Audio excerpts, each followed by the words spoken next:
Good evening, and welcome to the 14th Most Influential Women in the Collision Repair Industry program. This evening is truly special for WIN, as the torch officially passes from Akzo Nobel to WIN's stewardship and execution of the MIW program. This year's inaugural event for WIN is emboldened with grace and style from the past and the WIN flair of the future. I would now like to take a moment to welcome the Akzo Nobel management team and to thank them for their continued support of the MIW program. Would you please stand and be recognized? Doug Holmberg, Director of Vehicle Refinishes, North America.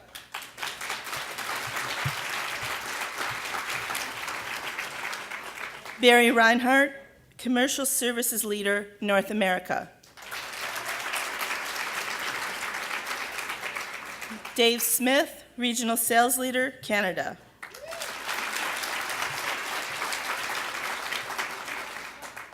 Dave Recknagel, Commercial Excellence Leader, North America.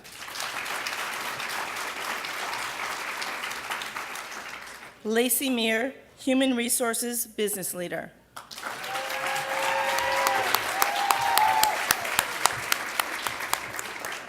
Thank you. Thank you to our press for ongoing work of bringing WIN and the MIW program to the forefront to ensure that the collision industry is aware of who we are and what we do. And to recognize our MIW honorees from the classes of 1999 to 2012. We have 14 former MIW honorees in attendance this evening. Please stand and be recognized.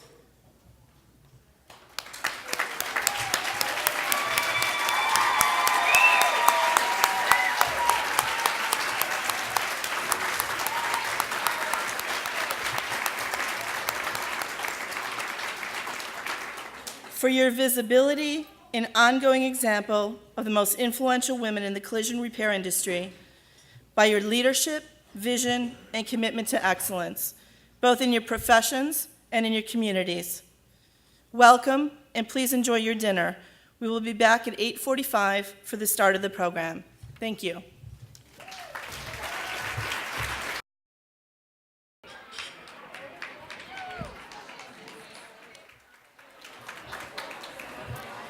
Thank you. I would now like to invite Teresa Bolton, Scholarship Co-Chair and MIW Honoree 2003, and Bev Rook, Scholarship Chair, to the stage to present our scholarship awards.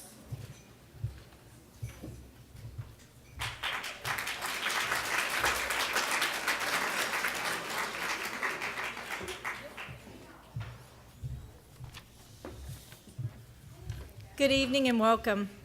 When WIN brought the MIW program on board, all of us that serve on the scholarship committee were thrilled to incorporate the MIW program with the WIN Educational Conference scholarships. The scholarship worked on the scholarship criteria and the mentoring piece that involves the MIWs. The scholarships are based on students' GPA, their attendance, community and school service, instructor recommendation, and the student's essay. Each secondary recipient is awarded a one-year membership to WIN and a $1,000 scholarship to continue their education in the collision repair industry.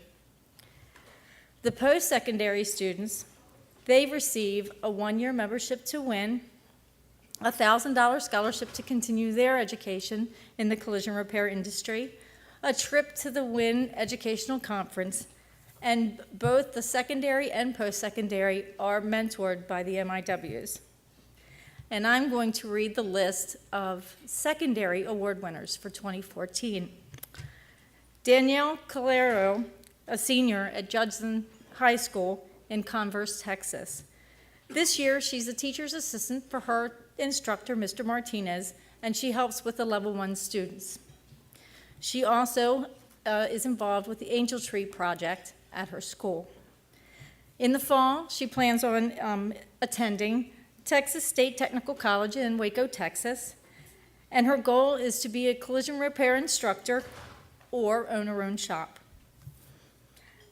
Our second secondary award winner is Megan Holbrook. She is a senior at the Center of Applied Technology North in Severn, Maryland.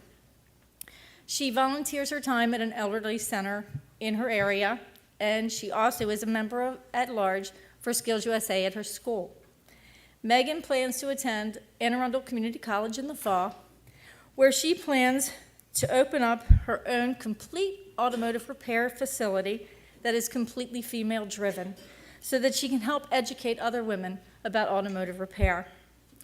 Our third recipient, our secondary recipient, is Shelby Woods. She is a senior at Moberly Area Technical School in Moberly, Missouri.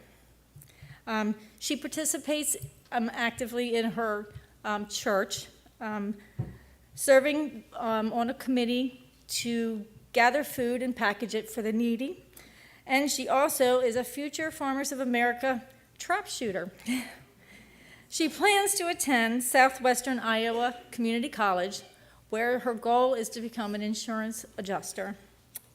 And with that, I'd like to introduce Beverly Brook. She is the co-chair, the other co-chair to the scholarship committee, and she's going to announce the post-secondary winners. Thank you.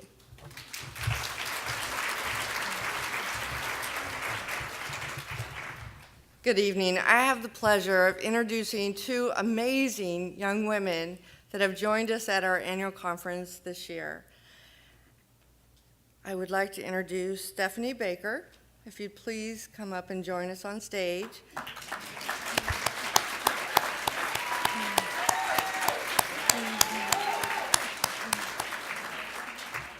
She has a little injury, so we're going to give her a little extra time.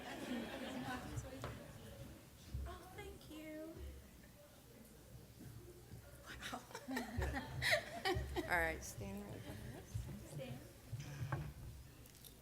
Stephanie attends the WyoTech in Blairsville, Pennsylvania. She did work in the medical field for 8 years and then decided to join the collision industry. I know.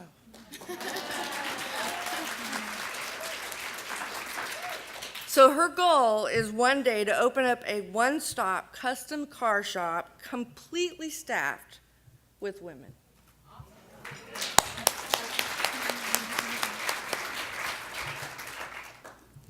Also have the pleasure of introducing Susanna Hernandez.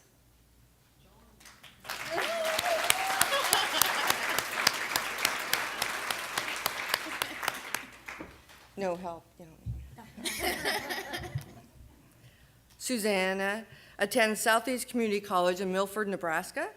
She wants to be a great role model for her 3 children. She wants to complete her education, and her passion for repairing vehicles may just get her on the cover of a collision repair publication someday, and we believe that.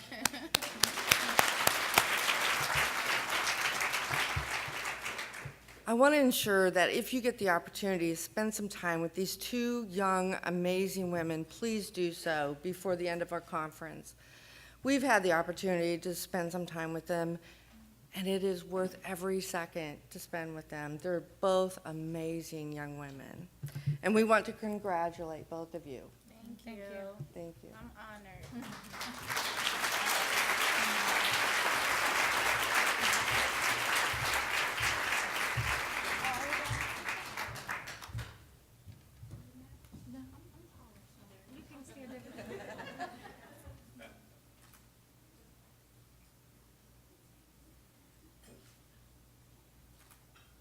Margaret, would you join us for a photo? Sure.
Ladies and gentlemen, please welcome to the stage Marcy Teeger, MIW honoree of 2009 and 2010. I hope you saw that little graphic when it flipped from AXO to WIN. Pretty special. So I've been asked to talk about, I'll give you a little historical perspective on both the Most Influential Women Program and the Women's Industry Network on this auspicious occasion, the handoff of the Most Influential Women Awards Program to the Women's Industry Network. It is also the point that I will announce my intent going forward to only use the acronyms MIW for Most Influential Women and WIN for Women's Industry Network. Otherwise, it's going to be an incredibly long evening. The first time I heard about the MIW program was in 2002, 3 years after the birth of the program, and I wasn't even in the industry yet. My husband, Matthew, was president of Caliber Collision Centers. We've got a bunch of Caliber girls here. And one of the company's vice presidents, Annie Chinarian, was to be honored as an MIW, and that was the same year, Jeannie, that you were honored, right? And he was not easily impressed with awards, but I remember him telling me what a big deal it was, this award that was given only to women in recognition of their influence in the industry. When I became an MIW in 2010, a recognition I will always cherish. I remember this. Being named an MIW was and is a big deal.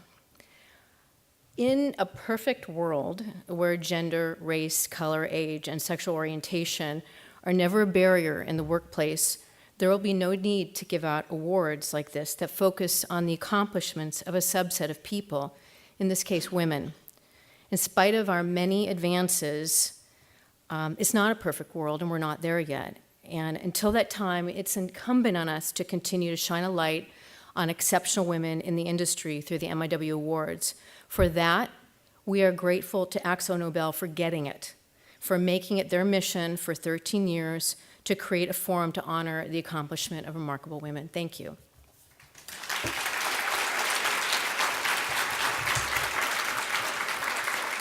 To that, I might add that as a testament to the generosity of that initiative, as AXO made sure that the process was agnostic. And think about this, you're a corporation, but you're inviting nominations from all over the industry, not just the people you do business with. Increasingly over time, to say you are an MIW is a badge of distinction that has become recognized throughout the industry. So today, AXO hands over its beautiful baby, now 14 years old, to WIN. But don't worry, you're right here. Don't worry, everyone knows WIN is made up of the smartest and most capable women in the industry. Plus, we have enough mamas in the room who know all about raising teenagers. Rest assured, MIW is in good hands with us. So let me talk a little bit about WIN. I have always loved the quote from the anthropologist Margaret Mead that says, "Never doubt that a small group of thoughtful, committed citizens can change the world." Truer words were never spoken when it comes to the birth of WIN, where a small group of thoughtful women didn't get the memo in November of 2006 that said, you cannot create a membership organization, get sponsors, and convince 114 women to meet you in Phoenix for a conference in less than 6 months. They were oblivious. I am so proud to count myself amongst that small group of totally oblivious women. The crown jewel of WIN's accomplishments has always been our annual conference. Of course, you know that because you're here today. I took out the brochure from that conference and was reminded of some of the things we talked about. We listened to an industry update. We talked about recruiting and retaining women in the industry. We talked about strategies for women in business and customer service. Claims Vice President of State Farm, Susan Hood, talked about the leader in all of us, while also talking about balancing the demands of her job with being a wife and a mother. We discussed the business case for women on the shop floor, and we talked about the absence of images of women in industry advertising and publications. Because how can you ever believe there is a place for women in the industry if all the images are of men? And guess what? There are now more images of women. And not just of women in pantsuits with clipboards, but women in coveralls with paint guns and power tools. I don't know if we get any credit for that, but tonight, I say we do. Yeah. We also recognize the significance of this meeting, the largest gathering of industry women in one place. And we used it as an opportunity to ask the question in a survey: what are the biggest challenges for women in the collision industry? And the top 3 responses were respect, work-life balance, and recruiting and retaining women in the industry. The information became the foundation for our mission going forward. However, while these 3 issues may have a special meaning viewed through the eyes of women, they are not the exclusive province of women. Everyone deserves to be respected and valued in work. And every woman and man, married or single, with or without children, deserves work-life balance. And everyone benefits from a diverse workforce that draws from the largest pool of talent and mirrors the population that we serve. What is different about WIN is we've been more willing to talk about it. Although we've been earnest in our mission, I like to think we've also maintained a sense of humor. Perhaps our She Knows Collision Repair campaign exemplifies that best, because let's face it, when you are wearing that button that says She Knows Collision Repair, it's kind of fun when somebody asks you, well, who is she? And then you get to look back and, well, his face, and say, well, I am she, and she's she, and everybody that you work with is she. There are a lot of women in this industry that know this industry. But for all the high visibility things that WIN does, like this conference and the scholarships we offer, I actually believe some of our most valuable work is done quietly with little fanfare. If you're a sponsor trying to measure return on investment, you're going to have to trust me on this. For many of us, whether we attend the conference or stay involved through committee work, the connections made through WIN can be a professional and personal lifeline. We have coached each other after layoffs, made introductions, reviewed each other's resumes, offered encouragement, and talked each other down from the ledge. And we have done this in a spirit of openness and sisterhood that is seldom found in other industry settings. And for all the things WIN has done, did I mention that we're an all-volunteer organization? Are there any tired volunteers in this room tonight? So in closing, I want to say how proud I am of WIN and what it has become, and that AXO has entrusted us to take over the MIW program to pursue our shared mission of shining a light on the contributions of exceptional women in the industry. So thank you.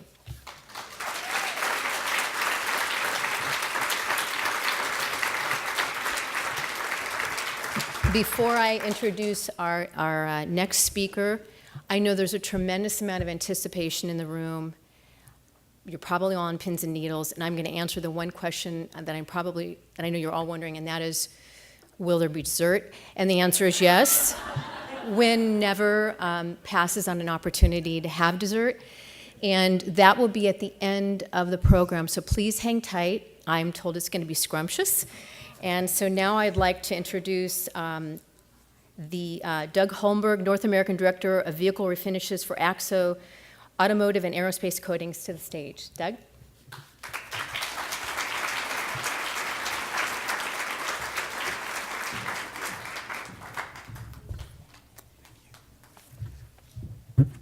Thank you, Marcy. Thank you all. What a pleasure to be here. What an honor to be here. I'm actually pretty humbled. You know, when I thought about what we needed to talk about tonight, or what I should say in a few remarks, you know, what's the role of a speaker at a dinner like this to celebrate, right? To commemorate, to inspire a little bit. But when I look around at the room here and I see the success, the professionalism, and the opportunity here, it's actually I'm who's inspired. And so it's a bit intimidating to be with a group of such successful people. It really is.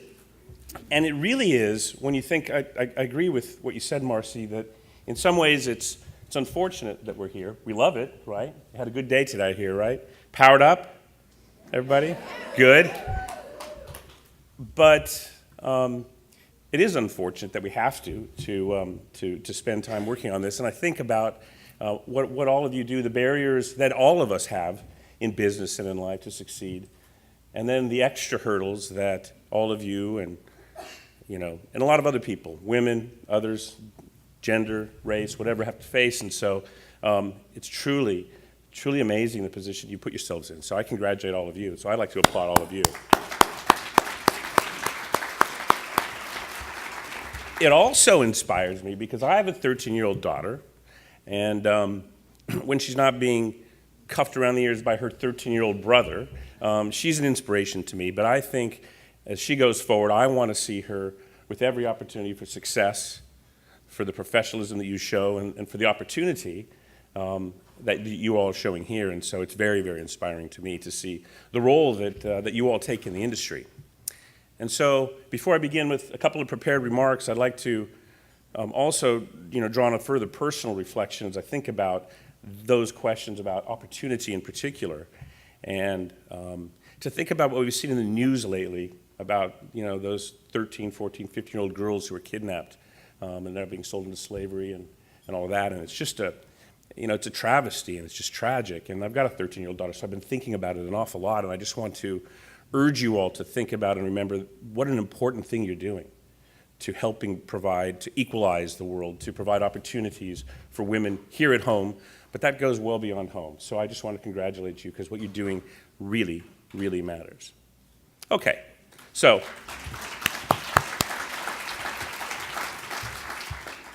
I will move out of the personal reflection and on to a couple of prepared remarks. Some are mine, but I also had some help from, many of you know Bill Orr, who is, wherever you are, Bill, always does a nice job putting some context, but I'll take credit for the good lines, Bill, and I'll, you did the filler. So good evening. So on behalf of the Axon-Nobel, the management employees of Axon-Nobel, I'd like to thank the WIN membership, your chair, Margaret Mill, and the WIN Board of Directors for allowing me the opportunity for AXO to share this evening with you. Tonight marks a formal transition of the most influential women program in the collision repair industry. It's from the mentoring of Axon-Nobel, as Marcy, as you said, and Margaret, as you did, to the Women's Industry Network. And yes, it's perhaps like birthing a baby, but we couldn't be more proud and more confident of the success of the most influential women in your hands.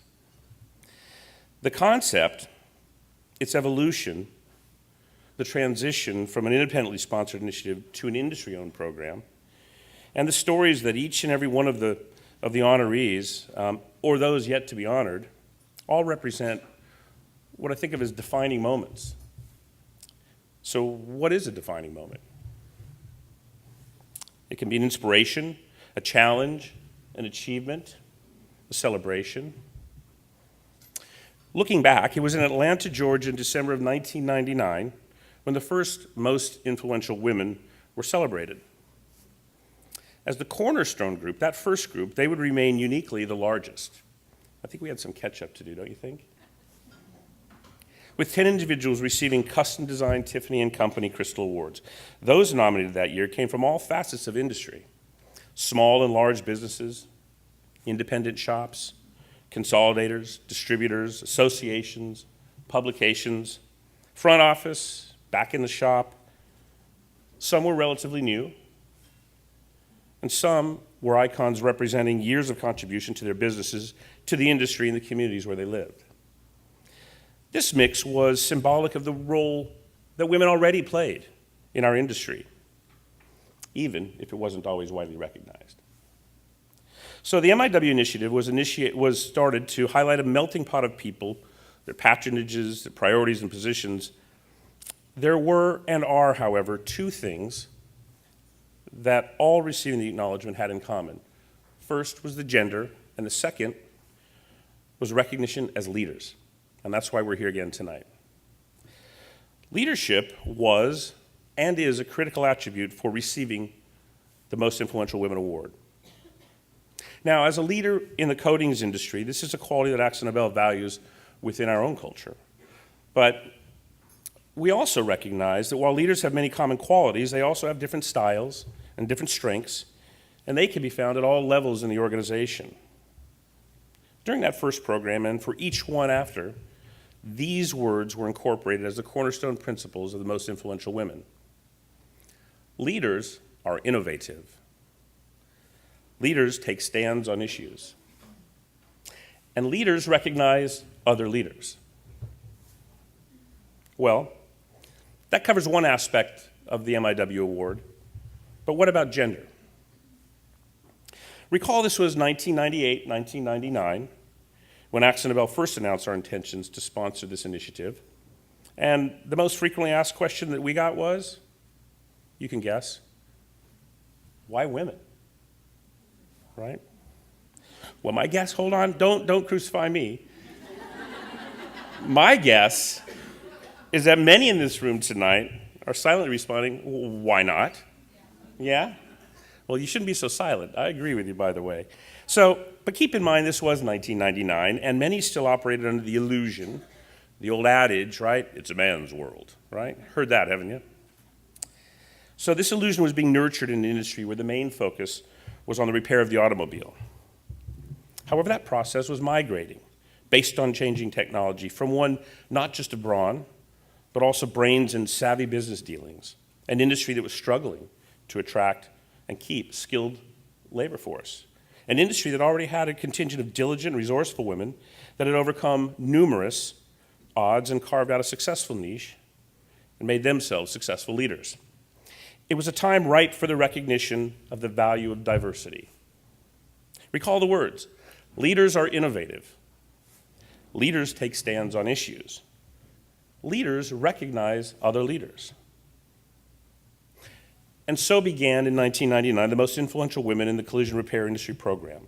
This program has spanned 14 years, has brought focus to scores of deserving leaders, many of them I'm so pleased to see here tonight, and has provided, through collaboration with the Collision Repair Education Foundation, scholarships for female students wishing to enter or expand careers in the collision repair industry. And we have two here tonight, and that was really nice to see you up here. Thank you for being here. Congrats.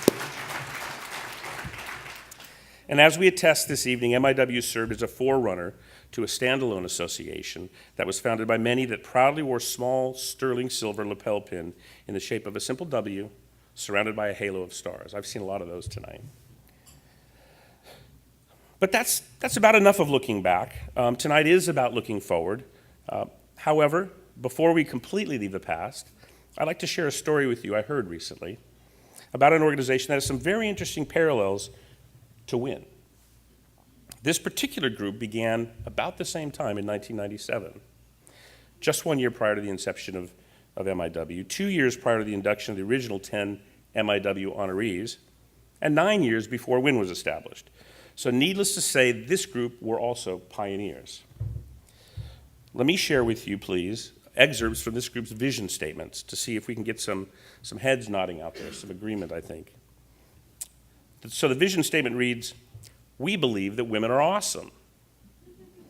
Yeah, already I see a couple of heads nodding. I'm sure there'll be more than that. We believe that investing in women, their education, their careers, and their businesses is not only a social imperative, but it's proven to be good business. We like that one? I think so. We believe that we are at a tipping point for the advancement of women globally. We believe that networking has a positive impact on women's success. And I think about this conference, we believe that networks themselves are a modern means of accomplishing goals. So before I share with you the final 2 points of that vision statement, let me tell you a little bit more about the organization. They began in New York City. The founders were members of Goldman Sachs. Their original mission was to generate exceptional professional and social value for its members. They first expanded their ranks to include graduate and undergraduate students from women focusing on the financial field, and they later expanded that for all industry. Today, they have campus clubs at 40 colleges, both in the US and in Europe. They have 37 regional chapters and over 30,000 members. Members are drawn from 130 countries around the world, and the originator of that concept was a woman named Janet Hansen. The name of the group is 85 broads. Now, lest you think I insult you, the name is actually drawn from the address of Goldman Sachs and Company at 85 Broad Street in New York City. Pretty nice turn of phrase they did, didn't they? What has been said about this group is that they are, quote, women who had the love of the game, whether as investment bankers, traders, research analysts, portfolio managers. Over time, their passion for clients, their teammates, and their businesses morphed into something even greater, an uncompromising standard of excellence in everything they choose to do in their personal and professional lives, end quote. So if you change the position titles a little bit, I think you'll agree this sounds pretty familiar. My point in sharing this story with you is that we had a defining moment in our industry when the MIW program was conceived and launched, an idea that sounded very odd to many. We watched it evolve to ultimately become a forerunner for the association in the collision repair industry, specifically for and about women. AkzoNobel is very pleased to have been the creator of MIW program, and we would humbly like to think that it played at least some role in the ultimate formation of WIN. Now, I sincerely wish that those here this evening see the creation of WIN as another defining moment. And like 85 Broads, you too can envision the possibility of carrying this initiative to aid in the creation of sustainable paths of education, of opportunity, and advancement for women within the collision repair industry throughout the world. And now for the last 2 points on that vision statement. We believe that 85 Broads, and I'll take a little creative liberty here, I'll say WIN, is in a unique position to take this global conversation from dialogue and advocacy to real investment. We can have an important role in catalyzing women to invest in themselves and thereby closing the gap in the underinvestment in women. And finally, the last point of their mission statement, we believe that we can have fun while doing well and doing good. So in closing, I would like to say a special word of congratulations to each of the 2014 Most Influential Women honorees, Jordan Hendler, Leanne Jeffries, and our own AkzoNobel's Frederica Carter.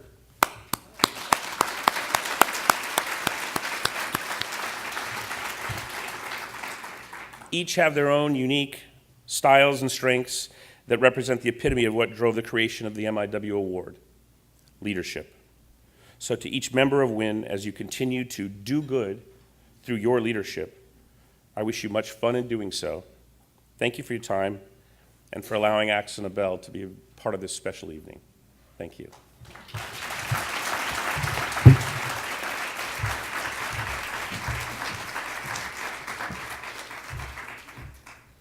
Before you sit down, you want to come back up?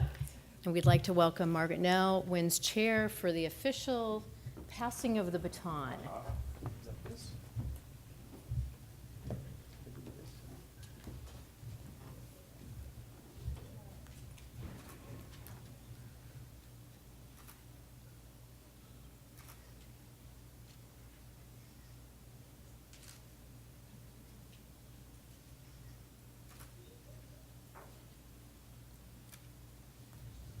Thank you, Bill. Thank you. So much. Thank you.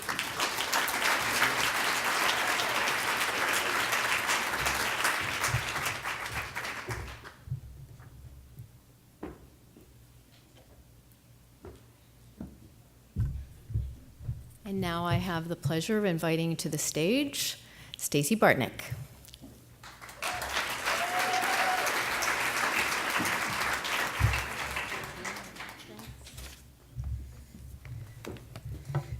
Thank you, Marcy.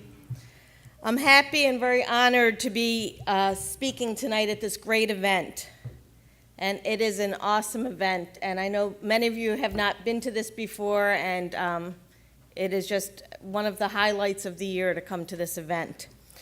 Gloria Steinem stated, "Without leaps of imagination or dreaming, we lose the excitement of possibilities.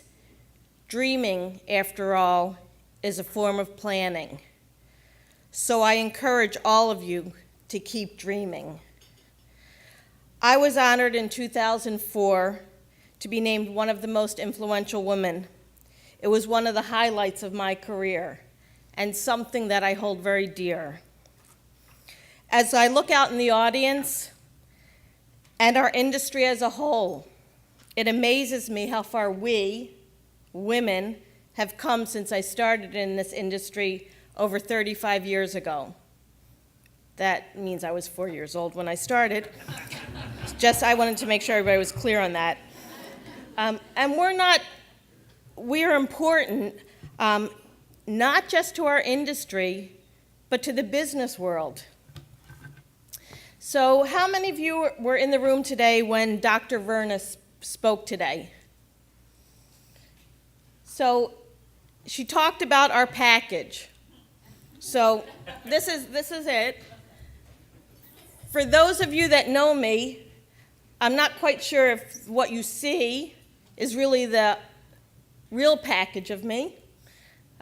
So, and some of you will agree with that. I know a lot of people I worked with before would probably say that's true. Then I look back at the presentation yesterday on the generations. So I'm hoping as you look at this package, you're saying there's a Gen Xer. That's kind of what I'm hoping. So I'm just going to go with that in my mind. But characteristics shown by MIW winners are those that are needed in businesses to succeed. Businesses more than ever need women to succeed. Without that, our economy is smaller. Companies actually have better financial results when women are part of their leadership. Yeah, that's right. Those that were here today saw Jessica speak. Jessica, where are you? I want to tell you, whatever company, and I believe it's PPG that Jessica works for, is one lucky company. How impressive was she, somebody that just started in this industry?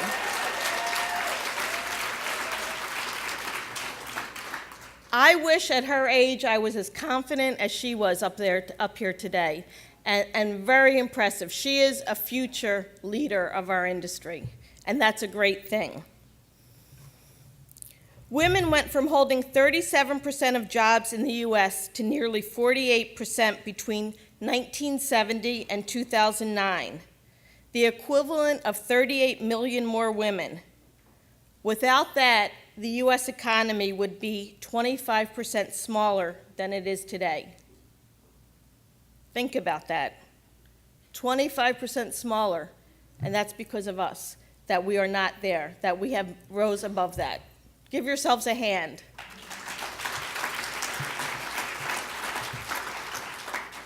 "58% of all undergraduate degrees in 2010 in the U.S. were awarded to women.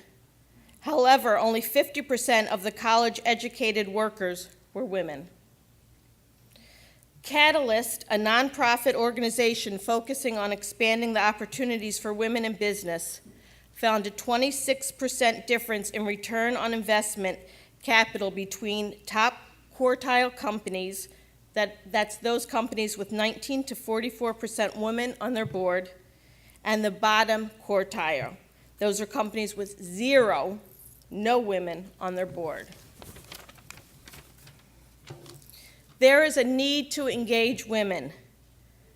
Despite reservations about money delaying retirement among baby boomers, many economists and demographers point to the potential crisis as almost 30 million baby boomers with nearly 30 years of experience begin to leave the workplace and are replaced by individuals with less than 10 years of experience. That's a lot of experience that's going to be walking out of our industry and out of the economy as they leave different industries. Our industry, like many others, works to fill roles vacated by retiring baby boomers. We need to be actively engaged in reaching the potential future employees, and this is a great way to do that. According to global management consulting firm McKinsey & Company, 1/4 of the insurance industry's workforce will retire by 2018. For a lot of older people, you have to change your perception of what young people are looking for out of the workplace. We learned that yesterday. How we deal with our employees, how they relate to their managers is very much different than when I started in this industry. And as I had employees working for me, I had to learn how to change how I managed them. She explains that they're looking for something different in their communities, which speaks directly to their core mission of insurers, to restore people's lives when aid is needed most. Secondly, they desire reinforcement and regular interaction with their boss, someone who takes a personal interest in them, has a vision for where they're going, and who will regularly engage them.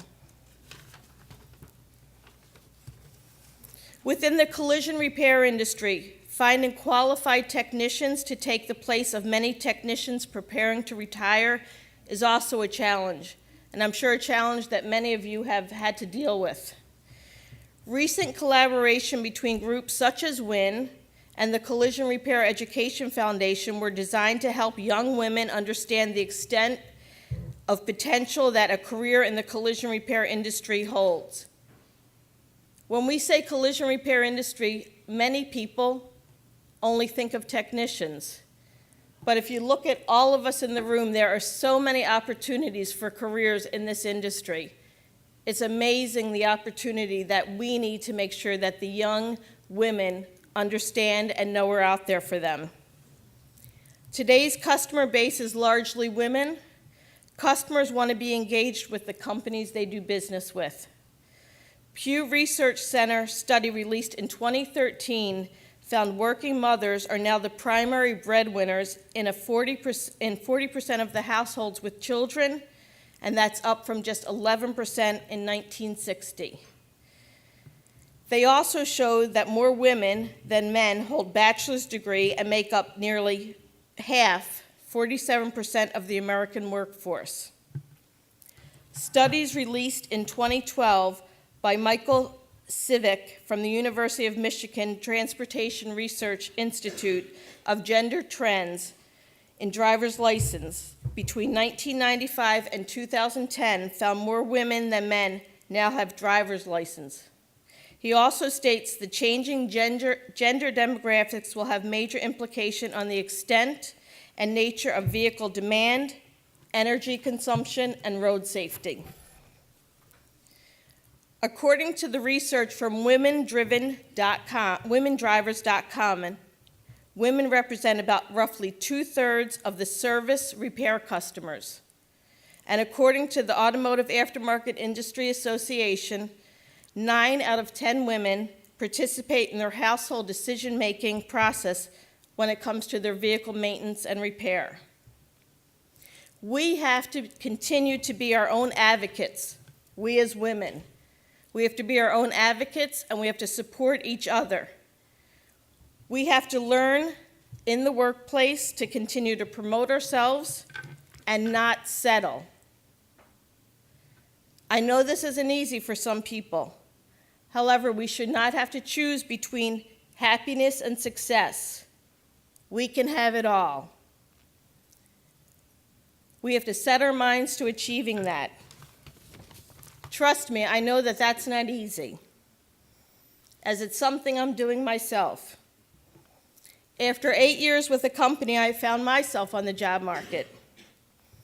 I had some offers, one which was still in the industry, but a completely different segment.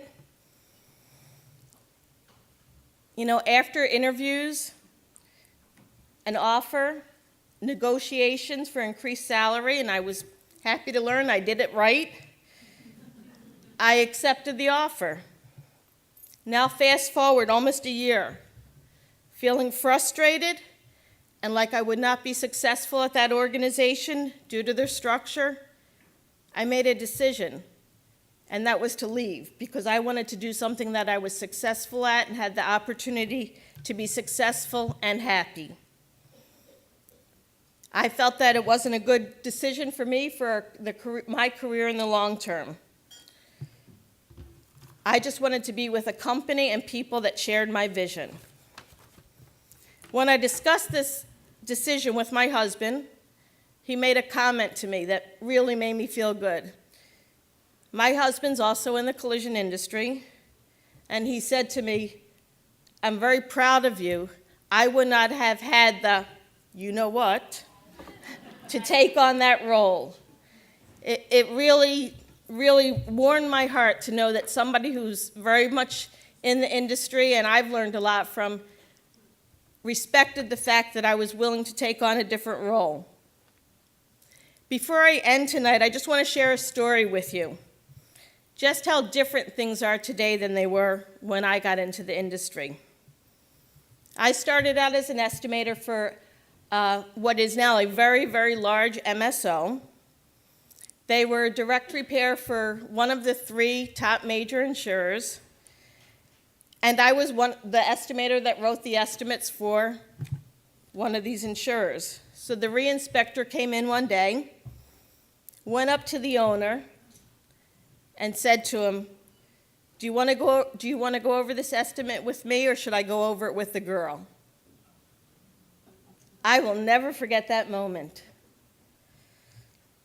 Things sure have changed, and I really wish that re-inspector could see me today.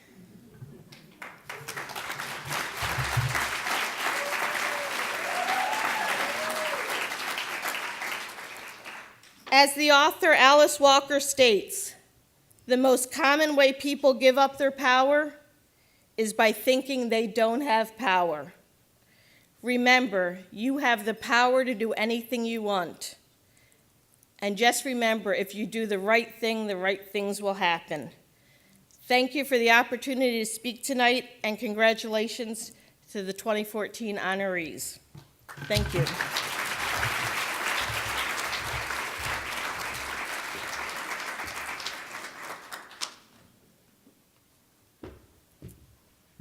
All right, what we've all been waiting for. So we're going to put our own spin on this a little bit, and what we've done is we've asked friends of the honorees to introduce the honorees. Ruth Winiger did a lovely job in the brochure of giving you the professional details on all of our honorees, an amazing trio of women, but we've asked the people who are introducing the honorees to talk about them on a personal level, and I have the pleasure of getting to start by calling up to the stage my friend Frederica Carter.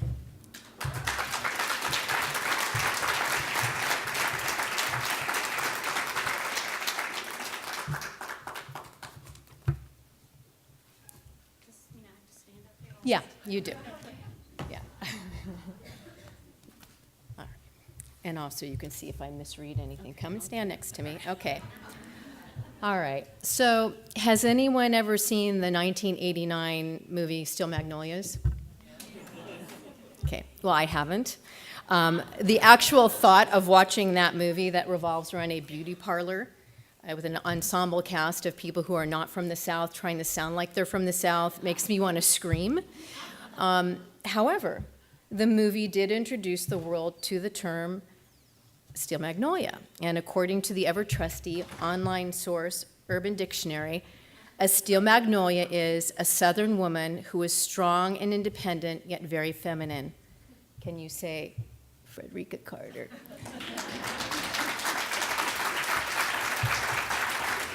So I have a little jump on the other presenters because I got to talk about Freddie's professional accomplishments by sharing a bit of the history of MIW and WIN.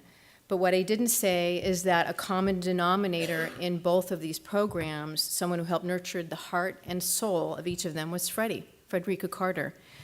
When WIN started in 2006, Frederica was one of the founding board members. She helped to shape the organization by modeling integrity, inclusiveness, cooperation, and sisterhood. I know this is really uncomfortable for you standing here. A font of great ideas and good judgment, but just drink it in. Freddie would be the last person to seek out the spotlight or elbow her way to make sure she got credit for something, even if it was due to her. I suspect her coworkers, many of whom are here today, would say the same things about her.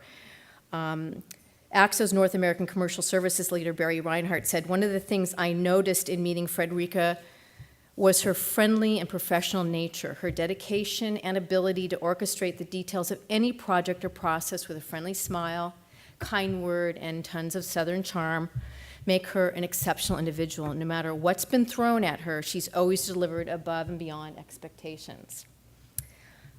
While MIW was an AXO initiative, Frederica would not have been considered for this award, even though, ironically, the award was clearly designed for people like her, right? So after Wynn agreed to take it over, Rick Pfeiffer, one of her previous workmates, Services Development Manager for AXO, declared, "Well, it's about time," when he circulated the news of Frederica's honor through his department. It should come as no surprise that Frederica has a deep bench of friends and neighbors, lovingly referred to as the usual suspects, and a wonderful family.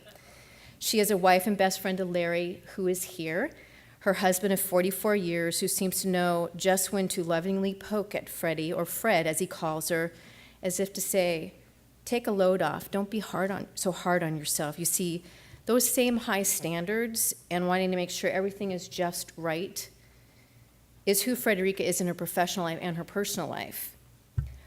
Frederica is a mother to 2 beautiful daughters, Carrie and Brooke, and a grandmother to 3 very special grandchildren who adore her, Mary Wade, Ryan, and Carter. Wait, did I say grandmother? Actually, no one calls Frederica grandma. Her grandchildren have given her the name Gigi, and in case you're wondering, but it should come as no surprise, that stands for Gorgeous Grandma.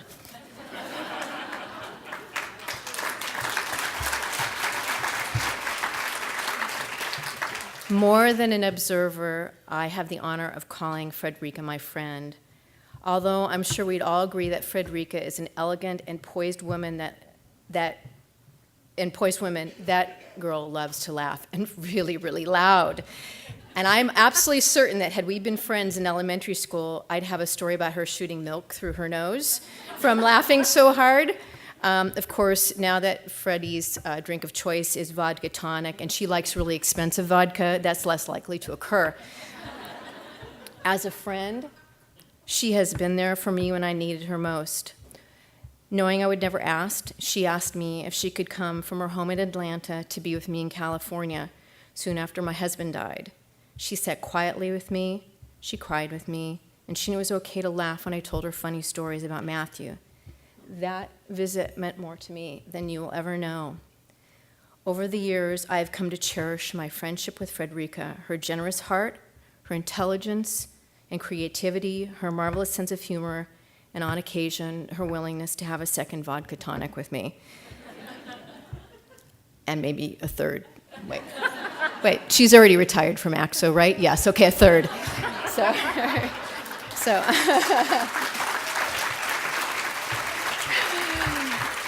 Frederica, I know I speak for everybody in the room when I say it's about time. It gives me great pleasure to be here for you to receive this award. Thank you. Thank you very much.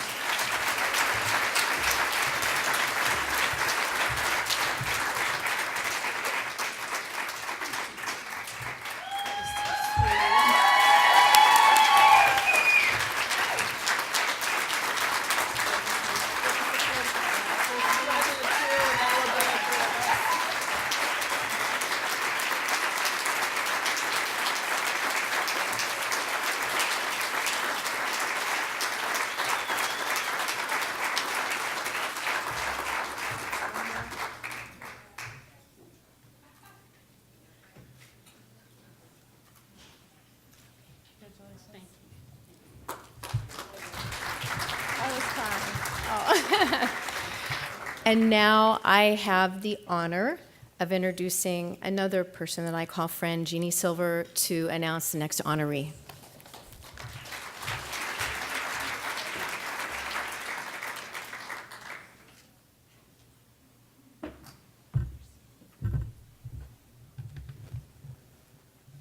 She is so darn good at that. Good evening, everybody. I'd like to ask my little JoJo to come up here with me. All of us who know Jordan Hendler in the industry and really are close to her, as I have been from the start, we call her JoJo. And actually, I was looking at her phone tonight, and it said JoJo's phone on there. So I was rather pleased to see that she has embraced that name that we all affectionately call her. I met Jordan Hendler when she was merely a pup in the industry. And all of us newbies that came to the industry throughout the years, and we were all related to industry icons, we were referred to as pups. She is the daughter of an industry icon by the name of Jeff Hendler. And anyone who knows Jeff Hendler knows that he's very eloquent, very passionate, and very committed to the industry. Jordan, although she has told me spent most of her time with her mother being raised, really is a great combination of her mother and her father. She gets that personality, a lot of it from him. Her mother remarks often, "I don't know how that happened because I raised you, but you act just like him." It's not a bad thing. If anyone's ever heard Jeff Hendler speak, he's probably one of the great speakers of the industry. As were all of us newbies, we were introduced as the daughter of, the wife of, the son of some industry icon. So when I met Jordan, I said, "Welcome to the I Don't Have a First Name Club." And I actually said that to somebody else here today, too. Ashley, where are you? Yeah, there she is. Ashley Olson. Her father is Ron, and she doesn't have a first name either. We all needed to make our mark on the industry by speaking our minds, expressing our opinions, whether they were right or wrong, whether people liked them or not. And at times, we were told to shut up and sit down. I was told that. Jordan was told that. But both of us many times got back up. We did not shut up. We sat down, but we got right back up. And we decided it was time to talk in the industry and to be heard. And to be heard not only as women, but as industry leaders. Jordan is very well respected and very well known in this industry, not just because she's the daughter of Jeff Hendler, but because she is Jordan Hendler. She has made her mark here. She is the executive director of the Washington Metropolitan Auto Body Association. I'm really damn proud of her for that. She does a great job in and around all of what happens in Washington and the surrounding states and counties. She is an industry leader, an entrepreneur. She has a couple of businesses that she runs very efficiently. She is a wife and she is a mother to 3 boys. And the youngest of which, little March, she told me tonight, paid no attention to her on Skype. She's a multitasker of the most extraordinary nature. And she takes great pride and ability in everything that she touches and approaches. Jordan said something to me tonight when we were having our pre-celebratory cocktail. She said, "I want to be the best person that I can be so that I can be of service to others." That was such a powerful statement she made because it really sums up everything that I know about Jordan. She always gives of herself to others. She doesn't expect anything in return. I've never heard her ask it or look for it. And yet, time and again, we all remember just how much she does give. I take great pride in having watched the transformation of this young woman from a pup into a loudmouth in the CIC room, into an industry leader, into a well-respected and well-rounded woman that she is today. It is with great pleasure and affection that I award my friend and industry colleague, Ms. Jordan Hendler, as a most influential woman of the collision industry. Congratulations, and I do love you.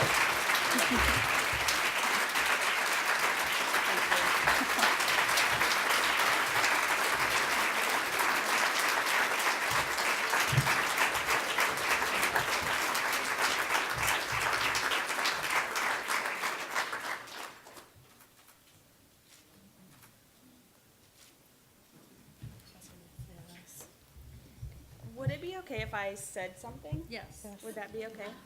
Sure. I only want to say something because there are, I've never actually seen the whole list of most influential women in one place until I sat down this evening. And I went through and took my pen, and I came into this industry, I'm going to cry, in 1998, which is the year before this award was established.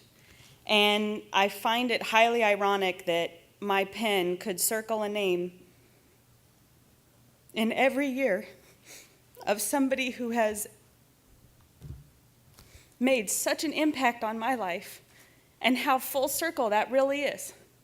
And to sit here this morning and to hear such powerful, the power of you statements, and really what I see full circle this evening is, it's really the power of us.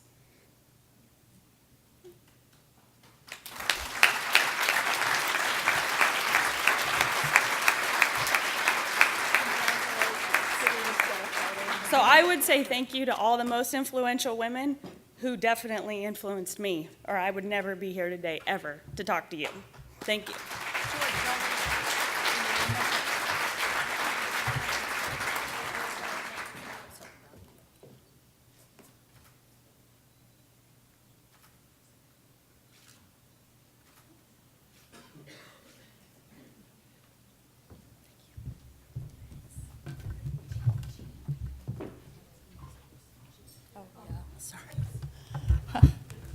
I knew I was going to blow that.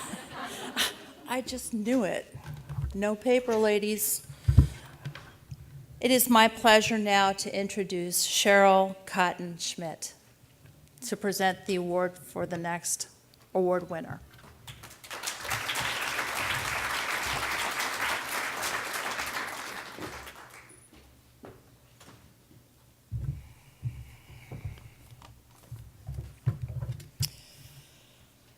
Oh, boy. Good evening, everyone. I'm honored tonight not only to be here to the WIN conference, but also to share and present to my good friend, Leanne Jeffries, this most prestigious award for being one of the most influential women in the collision repair industry. I nominated Leanne for a number of reasons, but most importantly, her passion for the collision repair industry. And tonight I'd like to highlight just a few of her many accomplishments from my perspective. First, I'd like to say, as an American from Fort Lauderdale, Florida, living in Saskatoon, Saskatchewan for the past 21 years, I'm going to attempt this evening to educate the Americans, me being one, about some of the Canadians' national organizations that Leanne represents. And I'm also excited to maybe throw in a little y'all in there, something that the Canadians just don't understand where that comes from. Where do I begin with Leanne's incredible journey that's led her here today? Leanne has put time into the collision industry, building a strong personal brand, and was recently appointed in September 2013 to Director of Collision Programs for the Automotive Industries Association, also known as AIA. Leanne demonstrated to AIA management that with her experience in the industry, she was qualified for the role. She was a collision business owner for 12 years. Her leadership and reputation of getting things done with CCIS Skills Program, and also her management of Collision Management Magazine. Now, to educate you all about AIA and the national organization that Leanne is part of, AIA is a national association representing the automotive aftermarket industry in Canada, a 19.4 million industry that employs 420,000 people. Industry is composed of companies that manufacture, distribute automotive replacement parts, and in other words, the manufacturers, national and warehouse distributors, buying groups, and through its councils, the interest of collision repair shops and automotive service and repair outlets. AIA's mandate is to promote, educate, and represent members in all areas that impact the growth and prosperity of the industry. And they just celebrated in 2012 their 70th anniversary.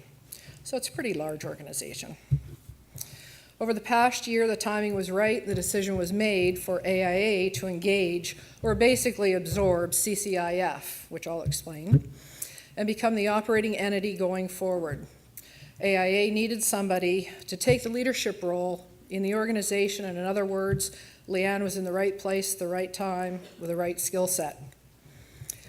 Now, CCIF, you may be wondering what that is. That is a Canadian Collision Industry Forum, and it provides a national venue for all collision industry stakeholders, collision repairers, suppliers, insurers, associations, OEs, and educators, to network, share information, and collaborate to develop solutions to common industry issues and challenges. CCIF meetings take place 3 times a year in different provinces, coast to coast. Of a wide interest in contributing to the future success and sustainability of the collision repair industry. And the 3 main CCIF priorities are profitability, vehicle repair complexity, and people. From my experience as a collision repair multi-store owner, Leanne's role and responsibilities are a huge step forward for our industry in bringing people and ideas together that will result in positive actions and change in our industry.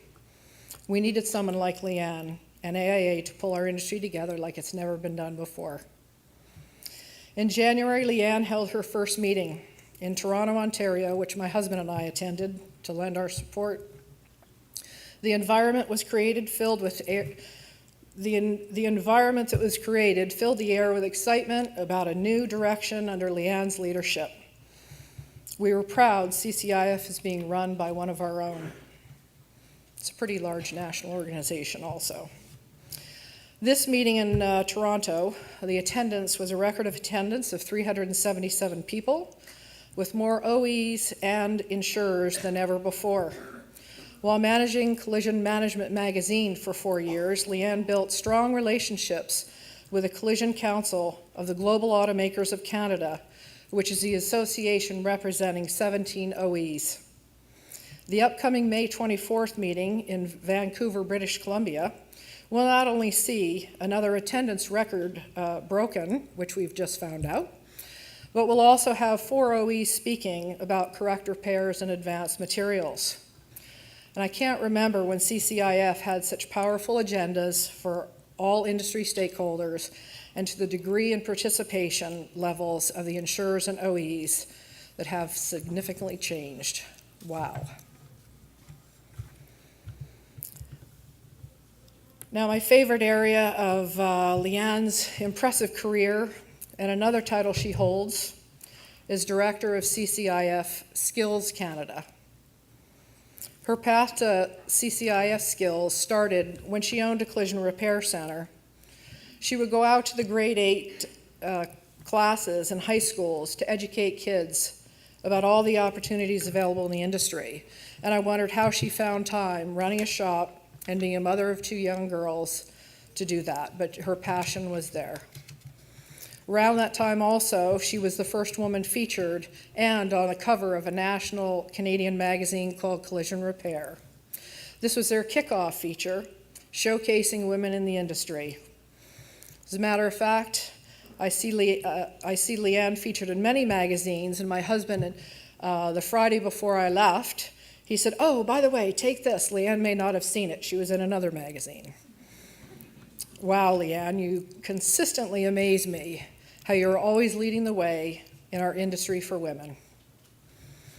And as I heard from WIN's second guest speaker this morning, Colette Carson, she considers WOW, wonderful, outstanding woman. I couldn't help but smile thinking of Leanne, knowing that I already had a wow about her in my presentation. A little bit about the CCIF skills, that in 2007, the fact that World Skills Competition would be held in Calgary, Alberta in June of 2009, it would happen without Canadian having representation. It was brought to the attention of the CCIF Chairman's Council. How embarrassing that would be. The host country not having representation in the skilled trade category was something the CCIF team decided needed to be addressed. Collaboration between Skills Canada, the national office, CCIF team, and 5 refinish paint companies operating in Canada changed the results. Financial support from the paint companies, along with contributions from other body shops and related industry organizations, made it work. The skills program would have a full-time manager whose responsibility it was to encourage provincial skills organizations, technical schools, and students to engage, and Leanne was selected to take on the challenge. Under Leanne's leadership, we did have representation in the World Skills Paint Competition, and we moved from 3 provinces participating in the paint competition over 5 years to 10 provinces. For the first time in Canadian history, and maybe even more than just Canada, the entire paint competition was held on site at the national competition in 2012.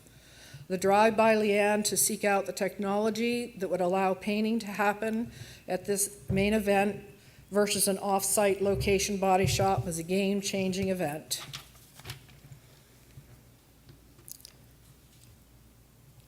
And Leanne, this year, you will see one of our apprentices from our shops attending the Nationals in June after winning the provincial competition. And as I met with this young man to make arrangements to attend the competition just before coming to California, the excitement in his face and voice that Skills has created for him will be everlasting and continue to keep this young person in the trade. So thank you for that. As I conclude tonight about Leanne's impressive career, and I know that Leanne's mother and father were unable to attend this evening, I've asked them to provide me with some thoughts about their daughter. This all gets a little personal, sorry. I know the family. I've known Leanne for at least 15 years.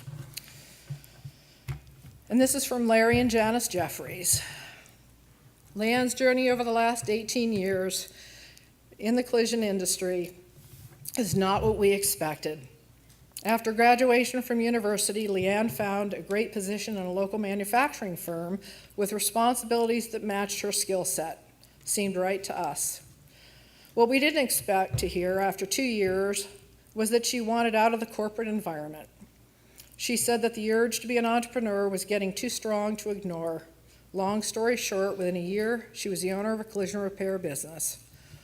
We have watched Leanne grow immensely in all areas of her life. A great mom, committed partner to Sean, financial independence, and a desire to continue to take on significant challenges when the opportunity shows up. We are proud parents, and this is what we know. The journey will continue, and this recognition is a big step along the way. Congratulations, Leanne. Love, Mom and Dad.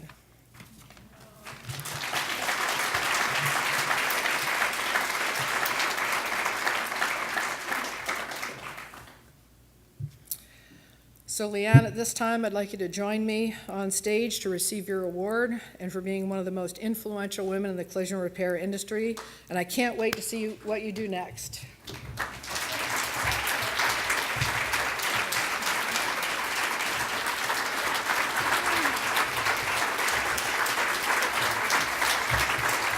Thank you.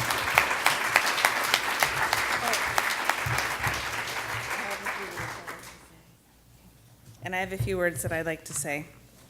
And I'm not going to ask permission either.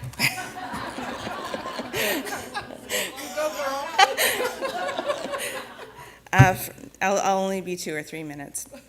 First of all, I want to say thank you to Cheryl. You're not only my colleague, but also a great friend, so I really appreciate all of your kind words, and thanks for almost finishing me off with that mom and dad thing. That was great. Being honored for this award is very special to me.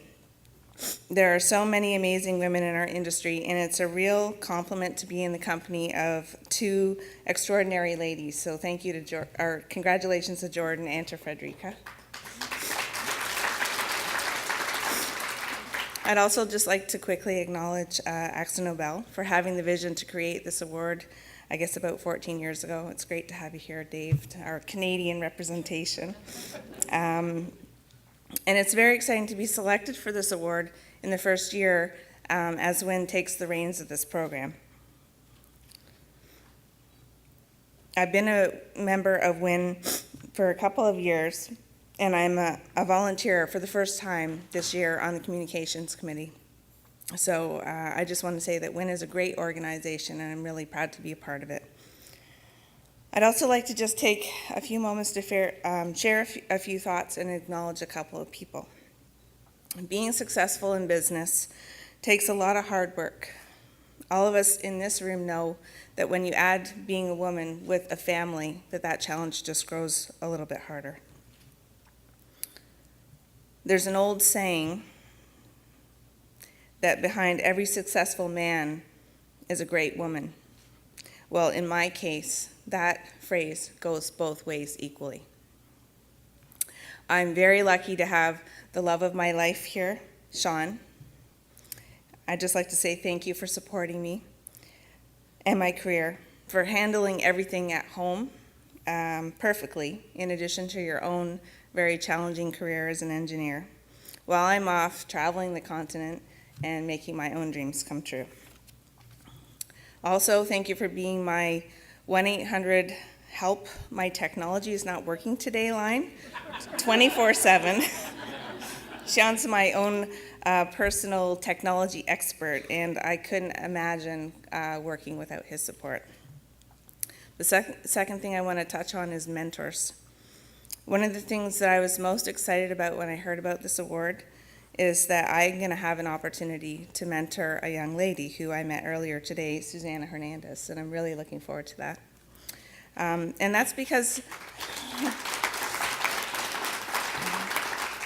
I know firsthand the value of having a mentor, and I've been lucky enough to have several amazing mentors throughout my career so far. My longest standing mentor is my dad, Larry Jeffries, who's co-founder and executive vice president of CarStar Automotive Canada.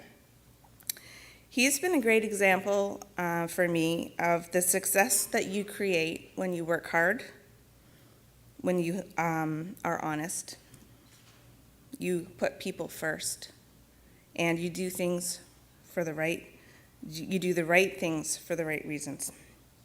And I worked in this industry for almost 20 years. And this year is the first year that we've ever had the opportunity, my dad and I, to work together directly. In my position with AIA Canada, I'm managing CCIF, and he's the chairman of CCIF for a second term in his career. So it's kind of a special year for me. The third thing I just want to touch on briefly is about our industry. As you heard from Cheryl, personally, I never expected to be here in the collision repair industry. At a university, I spent a couple of years in the envelope manufacturing industry. But it's funny because once I arrived here, I knew I had arrived where I belonged. I'm deeply passionate about the collision repair industry. I think we have the best people who share my passion and my excitement and my commitment in what they do every day. And I've seen this in action as I go across the country running skills competitions. I've got hundreds of volunteers who are engaged, and you can just see how dedicated they are to attracting the next generation. The last thing I just want to touch on is change. In the last almost 20 years in this industry, I've seen things change and evolve over the years. And I know we're in the US, but I just want to tell you about what's happening in Canada. Because in Canada, I believe the collision repair industry is sitting on a threshold of a huge opportunity. We are moving forward with new programs and initiatives at CCIF that I believe will change our industry forever. We're bringing together stakeholders, repairers, insurers, suppliers, OEs, recyclers, basically all parties that care about the future of our industry. And we're communicating, collaborating, and working together to do two things: to identify common problems, and then to look for solutions that are a win-win for everyone. I think it's pretty special what we're doing. And I feel really lucky to have the opportunity to lead these initiatives and to work with all of the stakeholders from every sector of our industry. I truly appreciate the support of industry and their willingness to step forward to contribute to creating positive change and a better, more sustainable future for everyone. My journey in the collision repair industry has been amazing so far, but I still feel like I'm just starting out, and I'm very excited about what the future will hold for all of us, because I think good things are coming. So I just want to say again, thank you for recognizing me as an influential woman in the collision repair industry. This has been an extremely humbling experience, and I'm truly honored, so thank you.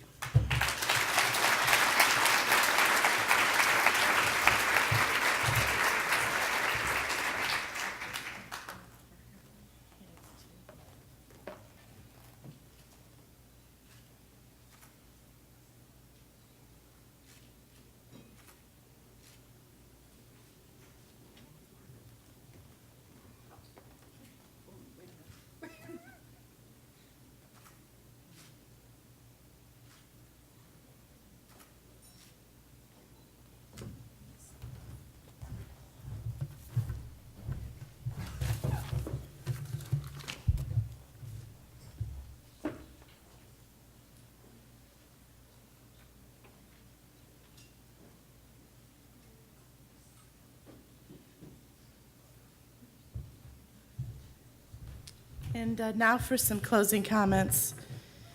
As we close this evening's program, it is important to recognize those who have made this possible. To our sponsors for their support of this first inaugural MIW program under WIN's stewardship. Our MIW Vision sponsors, AXA Nobel, Allstate, Auto Explorer Acelera Company, Enterprise, Sterling Auto Body Centers. Our MIW leadership sponsors, Abra Auto Body and Glass, Exalta, Caliber Collision, CCC Information Services, Mitchell, and Safe Light Solutions. Thank you.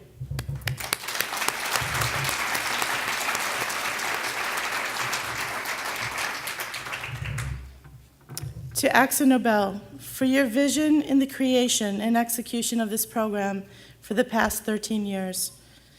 AXA Nobel was the first in our industry to elevate the societal issue of the advancement of women in the collision repair industry. If it were not for your vision, we would not be here today. Congratulations again to this year's MIW honorees, Frederica Carter, Jordan Hendler, and Leanne Jeffries, for your commitment to excellence and for being a shining light in our industry. As we close this evening, I would ask you to think about others in the industry that fit the description of a most influential woman and encourage you to submit their name as part of next year's MIW nominating process. There are many in the industry that have gone unrecognized, silent heroes among us. May this evening be just the beginning of a new era of the Most Influential Women Awards under WIN's stewardship. Thank you and good night.